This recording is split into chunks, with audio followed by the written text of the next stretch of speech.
প্রতিদিন ঘুম থেকে খুব একটা সকালে আমার ওঠা হয় না। আজকে অনেক সকালে উঠেছি, কারণ আজকে বৃহস্পতিবার, মা লক্ষ্মীর ঘট বসাতে হবে। এজন্য সকাল সকাল সমস্ত বাসি কাজগুলো কমপ্লিট করে নিয়েছি। এরপর স্নান সেরে আগে ছাদে কাপড়গুলো শুকাতে দিয়ে আসছি। আজকে যেহেতু বৃহস্পতিবার, প্রথমেই আমি মা লক্ষ্মীর ঘরটা সুন্দর করে সাজিয়ে বসিয়ে দিব। এরপরে আমি ঠাকুর পূজাটা সম্পূর্ণ করব। পূজা শেষে মা লক্ষ্মীর পাঁচালি পরব, কিন্তু এই তো আমার পুচকুটার জ্বালাই কি আর পড়তে পারি, তো ওকে কোলে নিয়েই আমি পাঁচালি পড়া সম্পূর্ণ করলাম। আর আজকে সকালে ওর বাবাই লুডুস রান্না করেছিল। পূজা শেষ করে আমি আমার পুচকুটাকে আগে লুডুস খাইয়ে দিলাম, এরপর আমিও খেয়ে নিয়েছি। আর এর মধ্যে ওর বাবাও দোকানে চলে গেছে। আর আমার হাজবেন্ড আমাকে অনেক কাজে হেল্প করে। যখন আমি যেটা কোনো কাজ যদি না করতে পারি, ও সব সময় আমার হাতে হাতে সেই কাজটা করে দেয়। এই কাজগুলো অনেক ভালোবাসা থেকে আসে, তো আমারও খুবই ভালো লাগে ও যখন আমার কাজে হেল্প করে।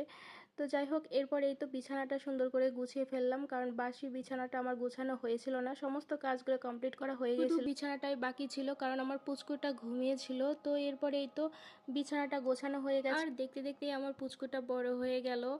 এই তো সেদিন হলো, ভাবলেই অবাক লাগে। আর আজকে কত দুষ্টামি করে সারাটা দিন।